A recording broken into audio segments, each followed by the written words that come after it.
The big news this past week, of course, has been the Richard Clark story over and over and over and over again. As is usual with cable and network news, we hear the same information, one channel to another, one newscast to the next, one program to the next. It's the same thing over and over. Richard Clark says that George Bush was more interested in attacking Iraq than doing anything about terrorism. The Bush administration officials say Clark is wrong. Clark is a disgruntled employee. Clark is an opportunist. Clark is trying to sell a book. Clark, when he was in the administration, said none of these things, made none of these complaints. In fact, he praised Bush and said what a wonderful job Bush was doing and so forth. And we hear this over and over and over and over again. Just like a few weeks ago, for about 3-5 days, we heard over and over and over again about the Martha Stewart business. And we just keep hearing the same things over and over again, and nobody provides any additional information or any angles on it. And yet everybody talks as though he's telling you something brand new, fresh, and original, as though he just thought of it a minute ago himself. But the really interesting thing that I want to get at about this Clark thing, because it reveals a larger problem that we have in this country, and a very, very, very important problem, I think, is that when you see these programs, you are seeing the same excerpts from statements and testimony and reports that Richard Clark supposedly wrote in 2001, 2002, praising George Bush. You see the same paragraphs put up on the screen. You see the same statements referred to, the same fragments of statements. Now, why is it that every different network, every different wire service, every different reporter is providing the same fragments of information that Richard Clark wrote about or spoke about 2 or 3 years ago? He's bound to have written far more than this. He's bound to have written many, many, many reports. He's bound to have appeared often before Congress giving testimony about what the Bush administration was doing. He was bound to give many, many interviews on television and so on. Why is it that we just see the same 3 or 4 fragments over and over again? If he really praised George Bush, he must have done it many, many times, and so there must be many, many things that could be quoted, and you think reporters would be looking for more and more possibilities. Well, the answer, of course, is that what we are seeing has been provided to the news networks and the wire services by the Bush administration. And this is the larger problem that we need to call attention to. And that is that what we know about any given situation, especially as it applies to foreign policy, is just what the government chooses to tell us. The things that we hear, the things that we know about what's going on in Iraq, about what Saddam Hussein did, about any of these kinds of things are just what the government reveals, what the administration chooses to tell us, either through press briefings or leaks or whatever it may be. This information gets out, and it is all the press has to work with, and the press repeats it over and over and over again, and we come to know these things as common knowledge. We knew that Saddam Hussein had designs on the United States, that he was going to try to attack the United States with unmanned airplanes. Why? Because the Bush administration told Congress that, and the congressional committees leaked the information to the press, and so the press repeated it over and over again, and it became common knowledge. We know what we know about Richard Clark in just the brief fragments, sometimes not even whole sentences, that have been released to the press by the Bush administration. And the point is that of all the things he said, this is all that they could find to try to indicate that Richard Clark was praising George Bush 2 or 3 years ago for his fight against terrorism. The fact of the matter is the man may be a hypocrite for all I know. He may be an opportunist for all I know. But all I know is what the Bush administration has chosen to tell me, and I don't believe a word of it, any more than I believed that Saddam Hussein had weapons of mass destruction or mobile laboratories that were producing biological weapons, or that they were buying enriched uranium from Niger, or that they had unmanned airplanes that were going to bomb the East Coast with nuclear weapons, and on and on and on. I don't believe anything that they say, and I don't believe anything that is common knowledge that has to do with the government, because I know that the source of that common knowledge is the administration, and the administration will say whatever will make the administration look good. And so the result of all of this is that we are dependent for what we know on what the government chooses to tell us, and I can't repeat that too many times. And we've already begun to see that some of the things that were said about Saddam Hussein were not really true. They propagated as many atrocity stories as they could about Saddam Hussein, the rape rooms, the mass graves, the torture chambers, all of this sort of thing. One of them was the human shredder that was making the rounds about 6 months ago, that Saddam Hussein had human shredders where people he didn't like were put through these shredders. And they even went into detail how the person would be put in feet first so that he wouldn't die right away and he'd hear his own screams. And I mean, just on and on with the glorious things that you can imagine. Well, now that they have captured Baghdad and they have talked to all the people who supposedly ran these torture rooms and so forth, nobody ever heard of a human shredder. Nobody knows anything about it. All that happened was that probably Adam Shalabi and the Iraqi National Congress, the exiles who gave the Bush administration so much bad information, probably gave them a human shredder story, and the Bush administration leaked it to the press, and the press just took it as common knowledge that this is one more of Saddam Hussein's sadistic crimes. I have no doubt that Saddam Hussein was and is a bad man. I have no doubt that he was probably a brutal dictator, just like the brutal dictator in Pakistan that Bush is cozying up to, and the brutal dictator in Uzbekistan and Turkmenistan and all these other places that the United States has done business with, people like Manuel Noriega and Somoza and Batista and Suharto and dictators around the world. So I'm not surprised, and I'm not questioning Saddam Hussein's bona fides as a brutal dictator. But they've got to lay it on thick. They've got to make it so hateful that, above all, we should go in there and get rid of him, even if it turns out that every other reason for the war was wrong. And so they leak more information to the press, and the press reports it dutifully. You know, I said probably 6 months ago on this show, in reference to something that we were discussing, that the press is not really conservative or liberal, it's not Republican or Democrat, it is pro-government. It is pro-big government, and that's why, even though so many people think the press is liberal or Democratic, the press was 100% behind the government, behind George Bush in prosecuting the war in Iraq, and we saw Operation Iraqi Freedom on the screen all the time when they were reporting on the war and things of this sort.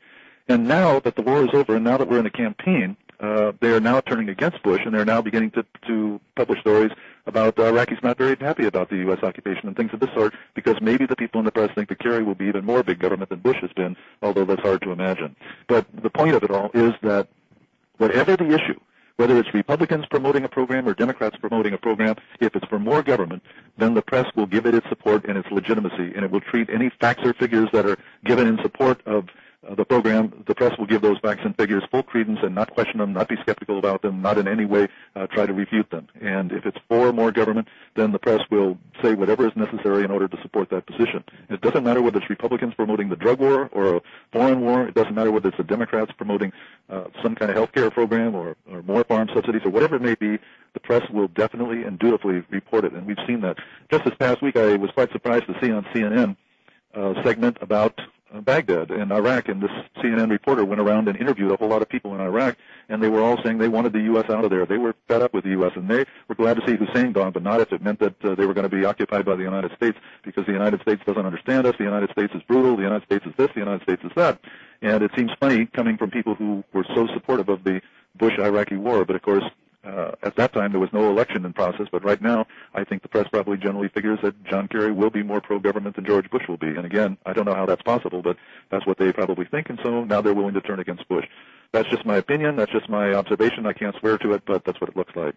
Always remember that what we know about foreign dictators, foreign countries, anything having to do with foreign policy, and a great deal having to do with government and current events in this country is simply what people in the government have released to the press. What we knew about the Martha Stewart case, in so many cases, was simply what the prosecutor told the people in the press, and the press dutifully report that as though that is absolute fact that has been checked out. And all this business about don't print anything unless you get two sources for it and so on, that's a lot of bull. If it comes from the government, they will report it. And they do not say the government alleges or some administration official alleges that such and such is true. They report this as fact. And sometimes they will attribute it to an individual. Sometimes they will say an unnamed official who said this on condition of anonymity. But most of the time, they don't even attribute it to anybody. They just simply say that this is what is true. And they have no more knowledge that it is true than you or I do. And so we have to be skeptical of everything that comes out of the government, because all of us in this world have our self-interest. All of us pursue our self-interest. But there is no more self-serving organization in the world than government. Government is always there to promote itself, to put the best side on everything, and they have all the advantages to do this. They are in a position to deny people sources of information if they don't toe the line. You may wonder sometimes, why aren't certain questions asked in presidential press conferences, or even press conferences of Donald Rumsfeld or Dick Cheney or other government officials?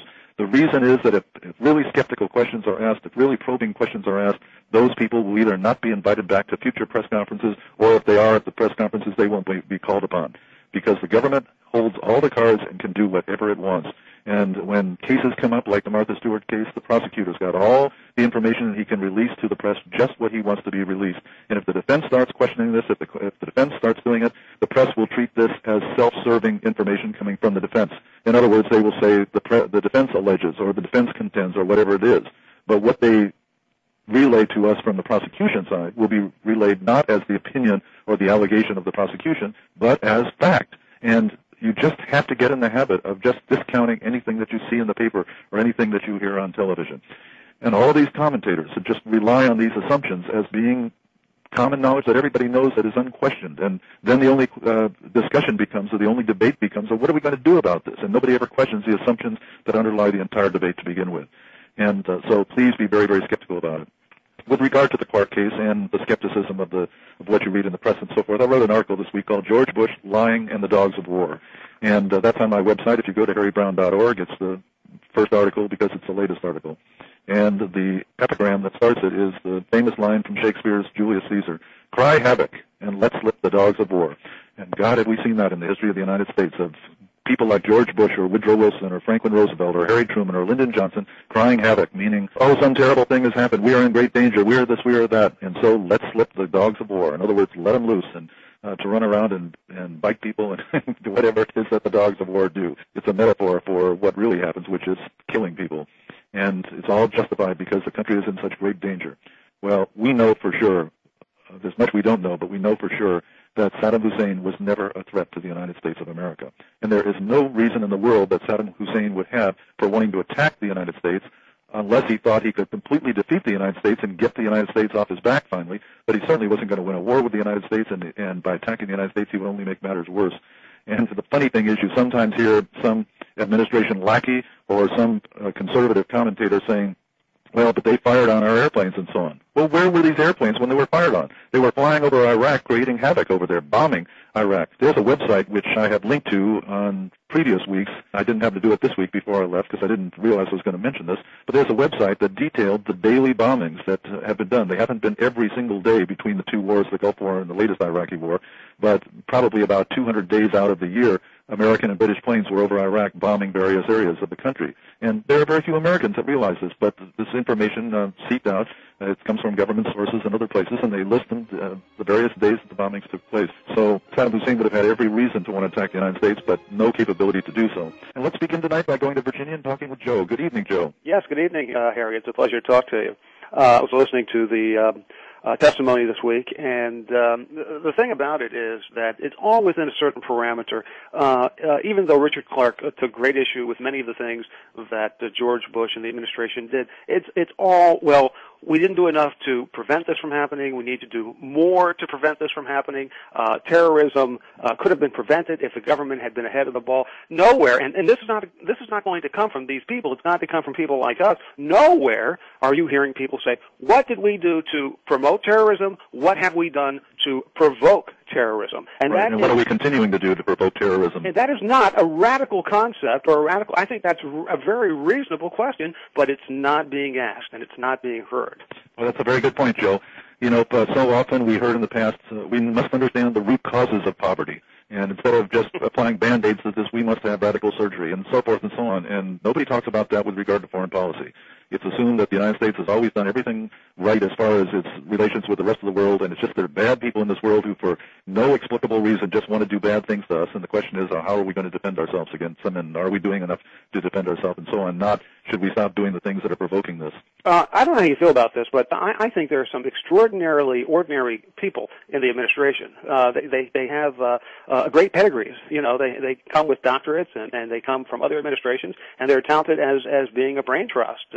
With the possible exception of the president, I guess he really needs a brain trust. But these are considered people who have a lot to say because they have thought about these issues. But they are not being inventive in their thinking. They're not allowing themselves to think. I hate to use a strike phrase, but it's true, to think outside the box. What is it that the United States could have possibly done to cause these things to happen? Are we doing something? Is that totally inappropriate to ask those questions? That's very true. I remember back at the time of the Republican convention in 2000, something came up. I guess Condoleezza Rice spoke at the convention, and it was mentioned at the time that she would probably have a position in the Bush administration.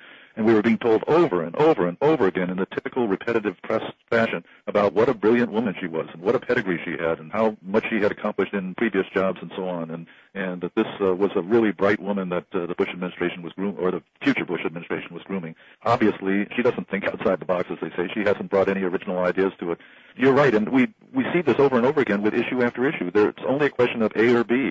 C, D, E, F, G, H, I, J, K, all these other possibilities are never discussed. It's just the Democratic way versus the Republican way. And that's what I say to my friends who are libertarian-oriented but say that the libertarians ought to work within the Republican Party. I say, if you want to see the total disappearance of libertarian arguments and libertarian education, let's join the Republican Party and be swamped by those people. I want to ask you a question because Condoleezza Rice was just about the only administration official, the high official, to not testify. I think even George Bush is going to testify under oath, although in secret. Is that correct?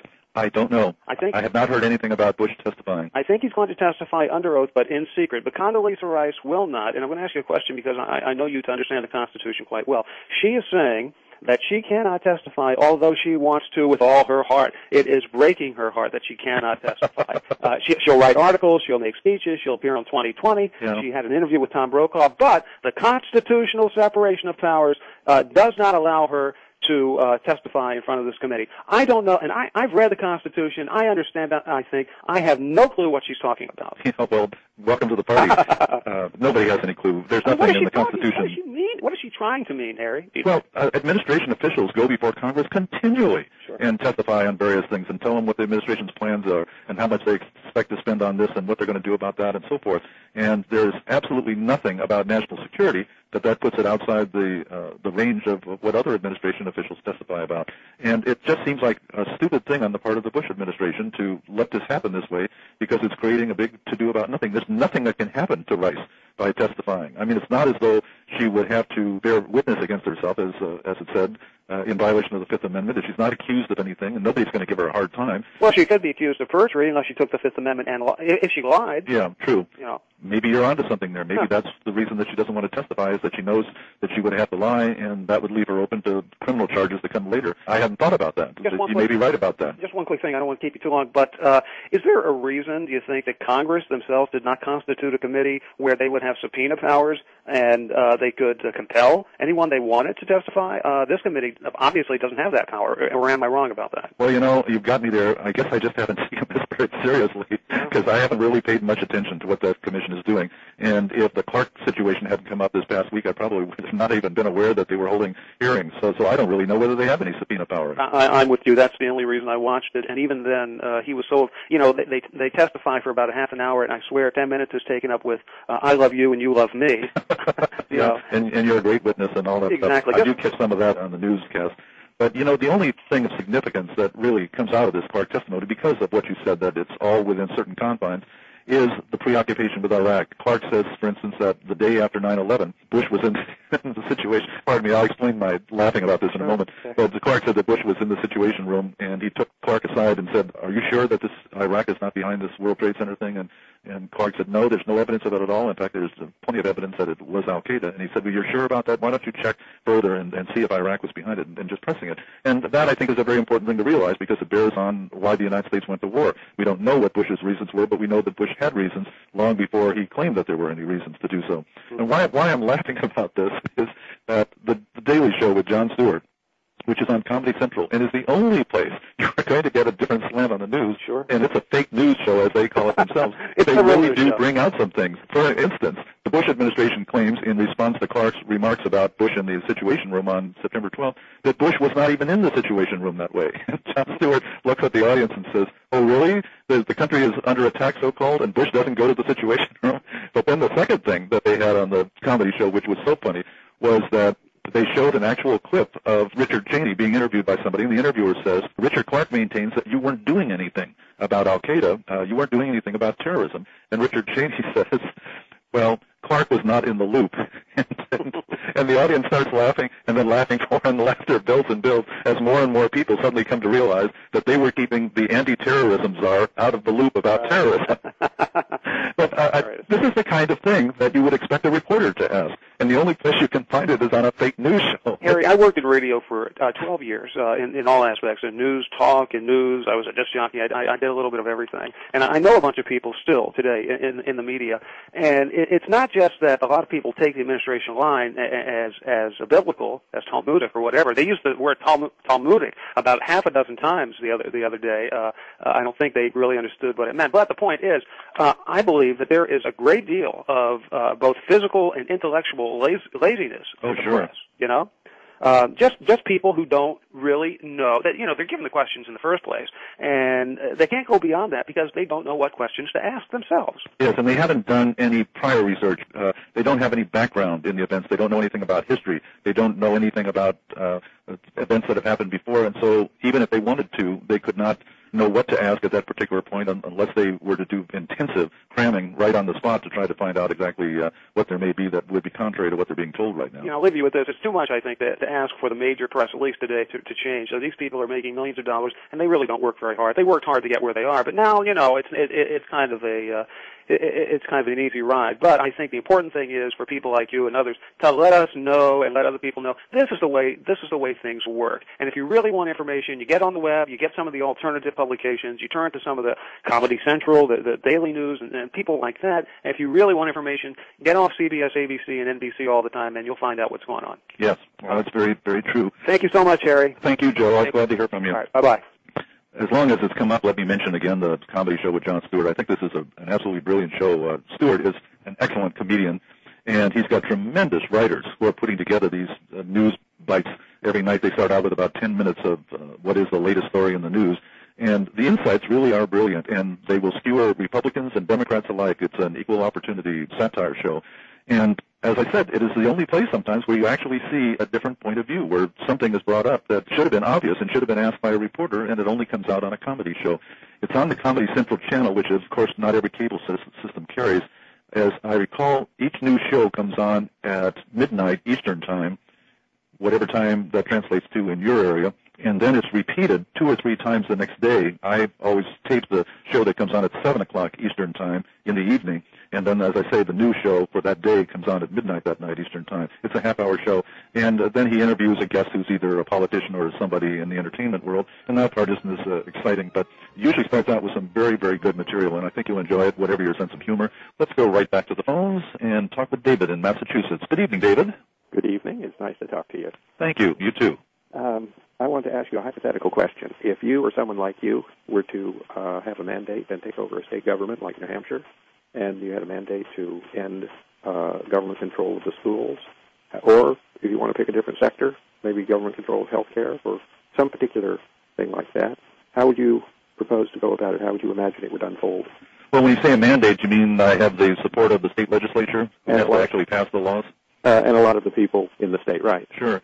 Well, the first thing I would do would be to disengage the state from all federal programs, like Medicaid, for instance, which is a federal program that provides money to states if the states set up programs to help poor people get health care and so on. And so much of the problems that states face are because of federal mandates that go with federal money. So disengage from all of that.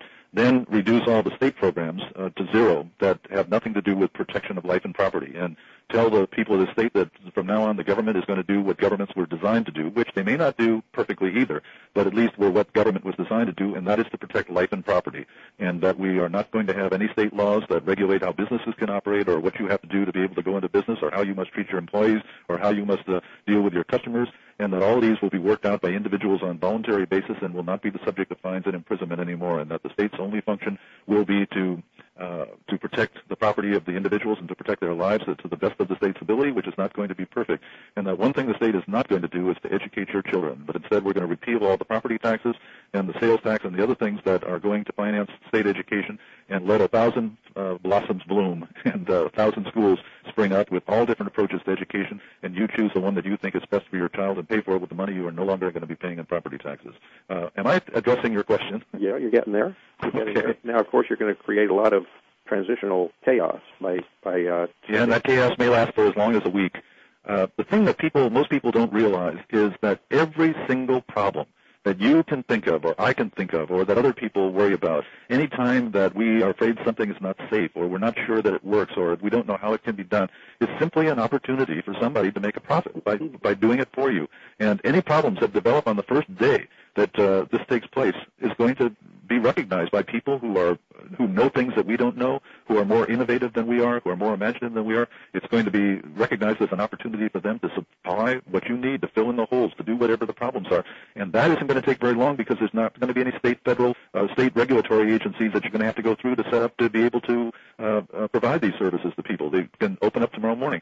And if there's no school tomorrow morning, somebody's going to open a school on your block in his garage. And if you don't like that one, go on to the next block to somebody else's garage. And that's where people will be educated for a few days until they find better facilities to do it. And somebody comes along and says, I got a terrific place for a schoolhouse, and I'll rent it to you for so much, and on and on and on. It's what you might call the push-the-button theory. And that is, the question is, if there were a button in front of me where I could make all of this happen tomorrow morning without any transition, without any discussion by the legislature or anything else, there's no question in my mind but that I would push that button and push it heartily and willingly and hold my finger on it to make absolutely sure that it connected. I see. Now, there are a lot of things that, in order to provide for yourself, you have to make some prior investments and anticipate the need, right? Like if you want to have enough money to deal with a significant health problem that's coming, you need to set that aside. You can't just suddenly start dealing with it when it occurs. You have to anticipate those things. And in the current system, people are put to sleep not worrying about that because they think it's all provided. Right. But here again, people don't have money immediately for health care, but they might have it 6 months or a year. Somebody will say, all right, I'll take care of it so that you can pay it 6 months or a year. If you have anything more to say, hang on while we break for the news, and we'll be back right after the news. Give me a call at 1-800-510-TALK. This is Harry Brown. Well, welcome back. This is Harry Brown. I'm glad you're still with us. And we were talking before we went to the news break with David in Massachusetts. And, David, you're still on the line. Did you have something to add? Well, no, I just wanted to hear you say a bit more about what kind of response you think there would be in the first days and weeks and months after transitioning people, say, from all the government-supported hospitals, where they might be lying in beds right now, to being patients in, well, what are they going to be? Are they going to be put out on the street and then find other beds to lie in? Or Well, the hospitals are mostly privately operated and owned, but they're getting all different kinds of subsidies from Medicare and perhaps some other government programs. And the insurance companies would still operate, and the hospitals just are not likely to put anybody out on the street under any circumstances because they have reputations to uphold, and there's going to be a great deal of hand-wringing on all counts from the press and from social reformers and so forth. But that hand-wringing is only going to ring apparently true for a few days, and then when people see what's happening, that other people are rushing in to fill the gaps that might exist, to take advantage of the opportunities, to act upon the problems that people have and so on, it's going to be more and more difficult to keep wringing the hands publicly and making people feel like a great tragedy has taken place. And as I said, I really think that the transition is going to take just a matter of a few weeks, and a lot of that will be obvious after just a few days. It's not a period of years that it's going to take. But, of course, if it was going to be a political transition, if the legislature was to vote to phase out all of these things, then it would be phased out over not just a few years but a few lifetimes. Because what is it that William Lloyd Garrison, who was the famous anti-slavery man before the Civil War, said? It was something about... Don't ask me to... yeah, right. It was something about transitions to freedom. Oh, God, I'm sorry I even brought it up, but it was something like whatever transition that you are going to make politically is going to last forever. That was the point of it all. He said it very poetically in about 7 words. Would you ask a man whose house is on fire to be reasonable about responding to the fire, something like that, to be patient? Sure. Right. We'll put the fire out in a gradual. Yeah, gradualism. Oh, that's what it was. He said gradualism in reform is perpetuity, something of that sort. Uh-huh. As a matter of fact, I've got it in my suitcase here someplace, and at the next break I'm going to dig it out. But now suppose you focus on a place where there's heavy use of government-operated, government-owned hospitals like New York City. You spoke to a situation with a lot of private beds, and that seemed to make some sense to me. But suppose you have a lot of public beds. What happens there, do you think?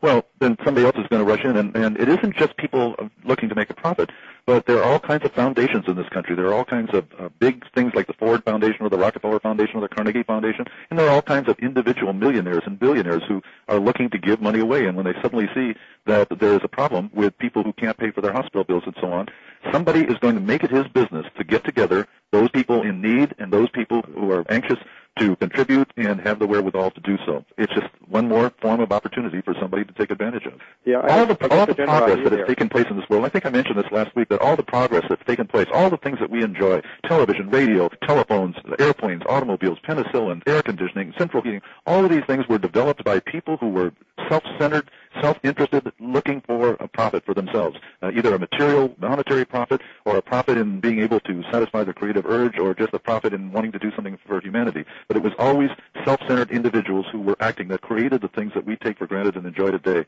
And if you look to government and try to say, well, now what has government accomplished over the last 100 or 200 years, you are going to be hard-pressed to come up with anything. And it's no different if we just simply get rid of government programs. We're not going to do away with the self-interest that creates the solutions to problems, the real solutions to problems. All we're doing away with are all the impediments to those solutions taking place.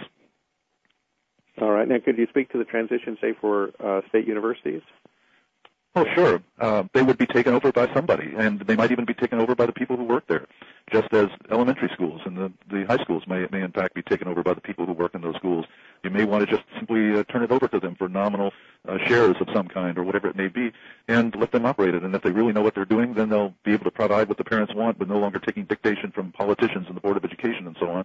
And if they can't provide what people want, then they'll go out of business and sell the facilities to people who do know how to take care of the parents' wants.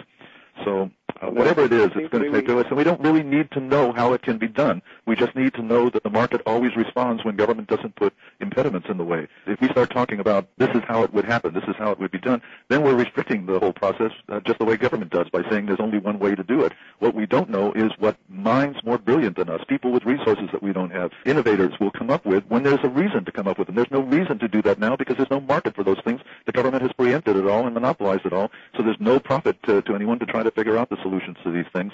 But give the opportunity there, and you're going to have all kinds of solutions coming forward, and it's not going to be a single one that we have to take, but rather a number of them that we can choose from, and you can choose a different one than I do, and we can still be both happy.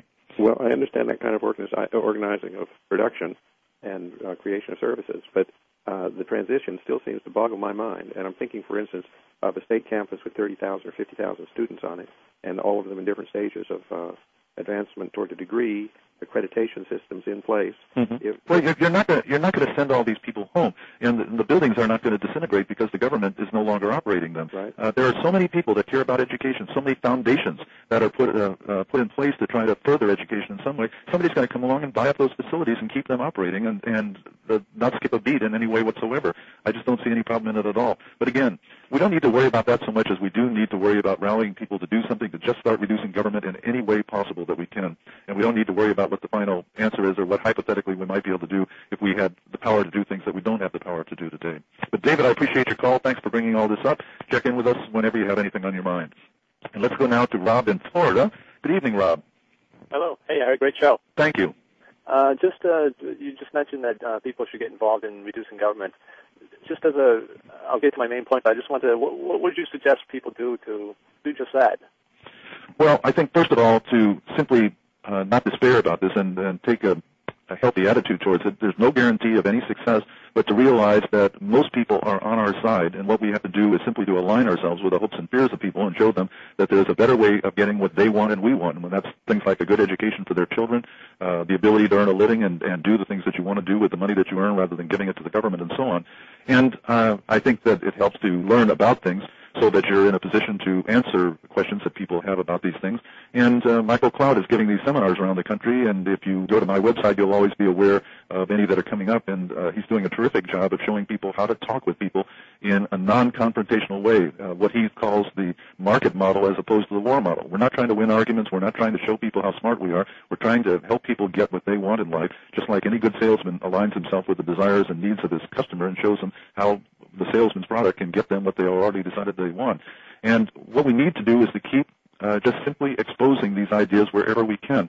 Today I was fortunate to talk with somebody who told me that he had drifted away from all this for years, but he happened to hear me during the 2000 campaign and got rejuvenated and decided to get involved again. And then he, in turn, recruited into the Libertarian Party a prominent Republican in this area who is now running for the State House. My point is that what you say to somebody might just wind up in the hands of somebody who can really do something. This Republican who's running probably will not win this year, but he's going to create a lot of havoc. He already has that. He's got the Republicans all upset because he at one time was a high Republican functionary in this area and finally decided that he'd had enough and went over to the Libertarians because of this other fellow who showed him the way, and this other fellow is somebody who just happened to hear me in the year 2000. And what I'm saying is this goes from hand to hand, and you never know what the results will be, and you just may be the person that says something that is finally tipping the hand of somebody who's got millions of dollars to put into this. Hang on if you like. We'll be back right after this break. This is Harry Brown. I must apologize for bringing up the William Lloyd Garrison quote when I couldn't remember the quote and wasted about 2 or 3 minutes of airtime. But I have the quote in front of me right now, and that is, "Gradualism in theory is perpetuity in practice." And that sums it all up in 7 simple words. That when they tell you that the way we are going to reduce government is to do it gradually, then what they're saying is that big government will remain with us in perpetuity, because the gradualism never succeeds. They were going to phase out farm subsidies with the Freedom to Farm Act. They now spend more money on farm subsidies than they ever did before they passed the Freedom to Farm Act. And whatever it is that was going to be gradually phased out always went in the opposite direction. Ronald Reagan, in his first year in office in 81, got through Congress a 3-year tax cut, meaning that every year taxes would be cut further for 3 years, but in the second year, instead of cutting taxes, they increased taxes. In the third year, they increased taxes again. So if you're going to do it, you have to do it now. And if you don't do it now, it's not going to be done. As Jimmy Carter said, if not now, then when? Of course, he was talking about if we're not going to make government bigger and solve all our problems now, when are we going to do it? Well, never, I hope. All right, Rob, I'm sorry to interrupt your train of thought there. We were talking about what to do, and I was saying that if you keep getting this truth out in the best way possible, you're not going to convince everybody, but you just don't know who it is that you might convince, that you might tip over the edge, that could make an enormous difference and can do things that you or I can't do. That's true. One of the seminar sounds like a great idea, and I know that one of the reasons I don't sometimes speak up when these conversations are happening is it can be such an emotional issue that it's like you're opening up a can of worms with some people when you try to talk about these things, and it gets so emotional. Right, and there are ways of diffusing that, and Michael has spent some time in the seminar talking about it, and then when you sometimes get into the war model, where you're arguing instead of just exploring. Right. You didn't intend to, but you get into it. He goes into ways of pulling yourself out of it before you make it irreversible. Well, I'll have to look into that. But the question I had for you, when you opened the program saying that the media, so to speak, was in collusion with the government. They don't challenge the government, what they're putting out. My question to you is, why? What's in it for the media? If, as far as I can see, they're actually being stifled by the government right now with all this censorship and so on. Yeah, you would wonder about that, and I really don't have an answer for you. I may think of one 5 minutes after we get off the air, but at the moment I don't have an answer for you. The why, I just see it in practice, and I sometimes wonder about it myself, but I just never see the government I never see the press in general taking a position and reporting the news in a way that is detrimental to any call for more government, whether that more government is in the form of a war or a health care program or stepping up the drug war or whatever it is. It's never challenged, whereas many, many other things are challenged, and many other things are treated with skepticism. How often we've seen a press report in which it's mentioned that somebody alleges this or somebody claims that, but it's never a government official that's doing the alleging or the claiming. That's always taken as fact. So that's just the way it is, and I can't tell you why it is, but anybody who has a good idea, I'd like to hear about it. I would too. I'll tune in. It was great talking to you. Okay, thanks so much for calling, Rob. And let's talk with another Rob now, and that's Rob in Pittsburgh. Good evening, Rob in Pittsburgh. Yeah, hello, Harry Brown. I'm sorry that I missed the first half of your show tonight, but something really great happened, a great experience for me this past week. I got a call on my answering machine from Harold Curiozzi, the vice chairperson of the local Libertarian Party, and he told me that he was going to have dinner with Mike Badnarik and that I could go join them. And if people don't know, Michael Badnarik is somebody that I saw debating with Gary Nolan on C-SPAN last year, and they're both seeking the nomination to run for president with the Libertarian Party. And do you know the man, by the way? I have met him, but I don't know him personally. Well, he's a great guy. He's very witty and brilliant, I think, and he, I guess his background is in engineering, but he's a great constitutional scholar and ethical philosopher, I think.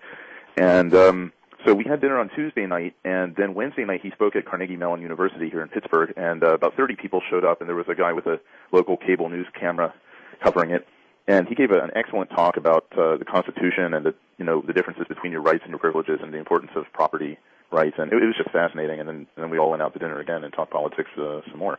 And I bought a copy of his book. It's called "It's Good to Be King: The Foundations of Freedom," and it's all about the history of the Constitution and different forms of government. And I mean, I haven't read the whole thing. I'm in the middle of it right now, and it's fantastic.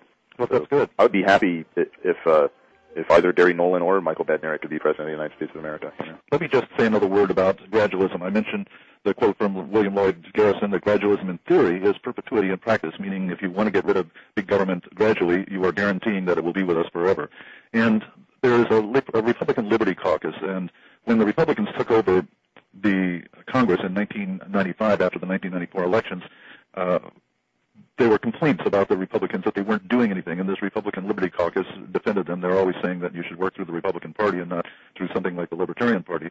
And the constant refrain that I heard at the time was that it took years and years for government to get this big, and it's not going to be knocked down overnight, that we're going to have to do it gradually. But all of the gradualism was in the direction of more government. It was not that they were only reducing government by 1% a year when you might want them to reduce it by 5, 10, 20, or 30% a year. It was that government was continuing to get bigger, that they were just continuing to increase the various federal programs that were in place, and nothing was being done to make government shrink gradually. And so the gradual idea or the gradual argument really becomes just an excuse for leaving government the way it is. Well, let's go to Eric in New Orleans. Eric, are you with us? Hi, Harry Brown. Good evening. Good evening. I was calling about, actually I wanted to call you had earlier, which got you into gradualism. I believe it was Dr. Martin Luther King that said that we should not stand for the pacifying drug of incrementalism. That's good. I like that. That's not, fitting, because what this really has been a pacifier for the small government, libertarian-minded conservatives who, as you say, they want them to work within the party, when really it's they give us our one step forward, yet they automatically take 2 steps back before and after they took that 1 step forward to actually lifting the yoke and kicking the crutch out from underneath us. And it really is as simple as kicking the crutch and lifting the yoke.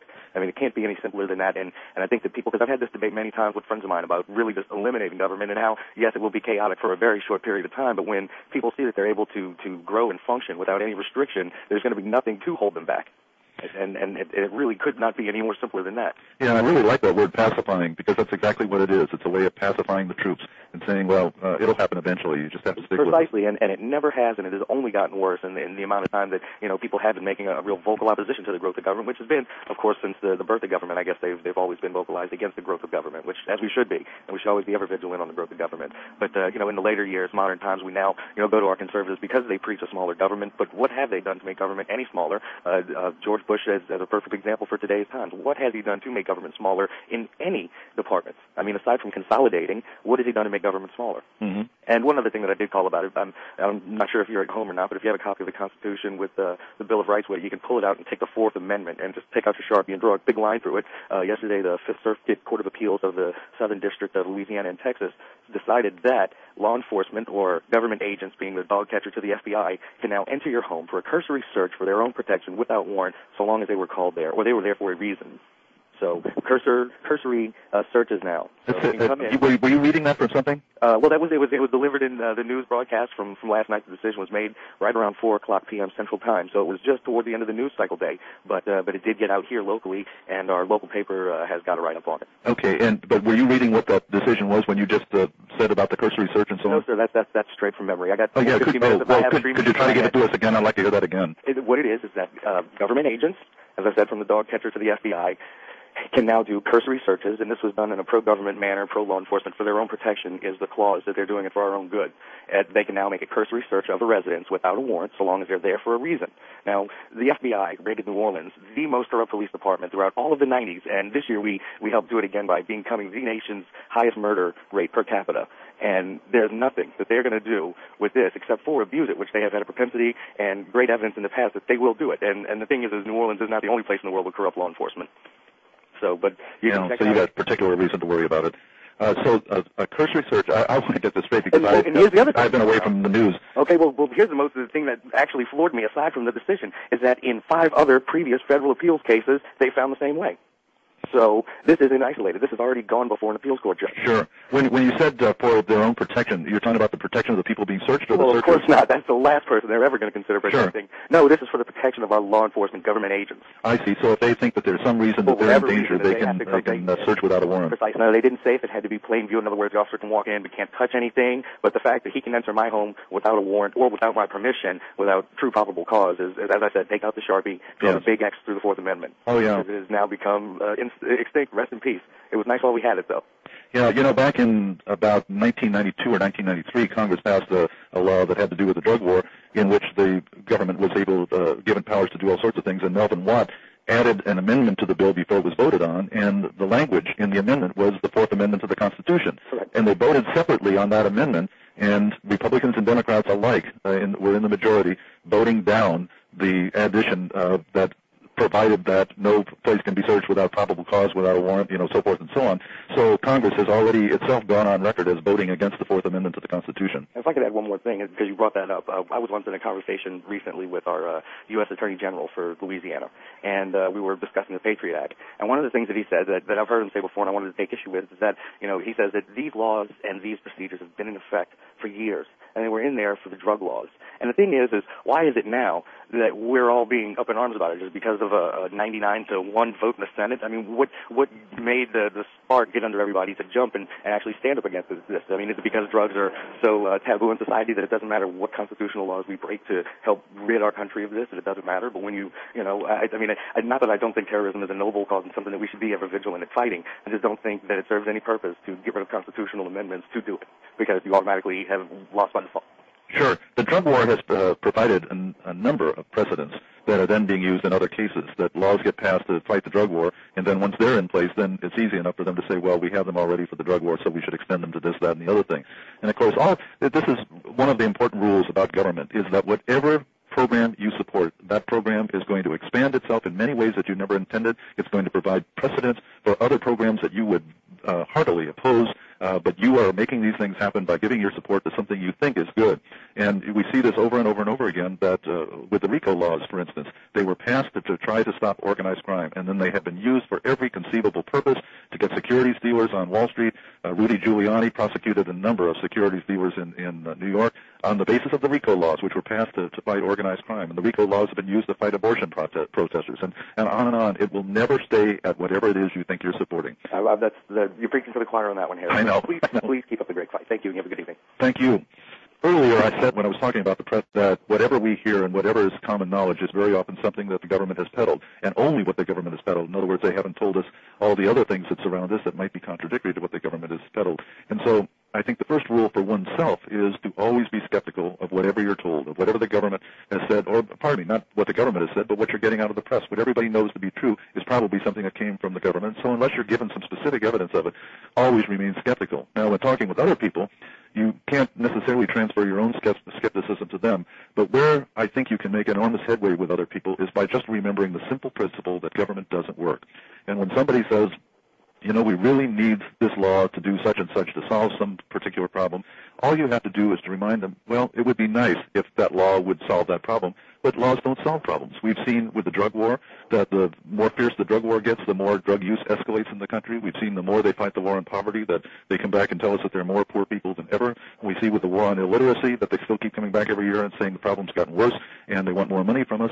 The government simply doesn't work, and there are no successful government programs. So why would we want to support this next one, no matter how well-meaning the objective seems to be, no matter how much we might want what they're telling us this government program is going to do? Because it simply is not going to do it. And before the Iraqi war, there was all the argument over whether Saddam Hussein was enough of a threat to warrant our government going in there and fighting him.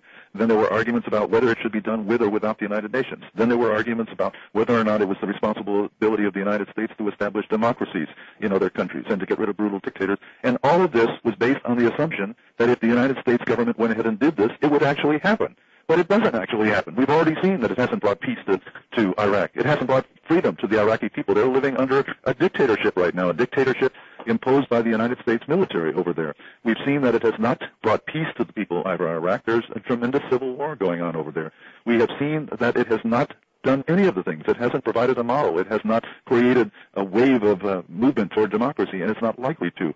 We've seen that other countries have not come along like we were told they would once we went in there and won the war. None of the things that the government told us was going to happen have come to pass, and they're not going to come to pass.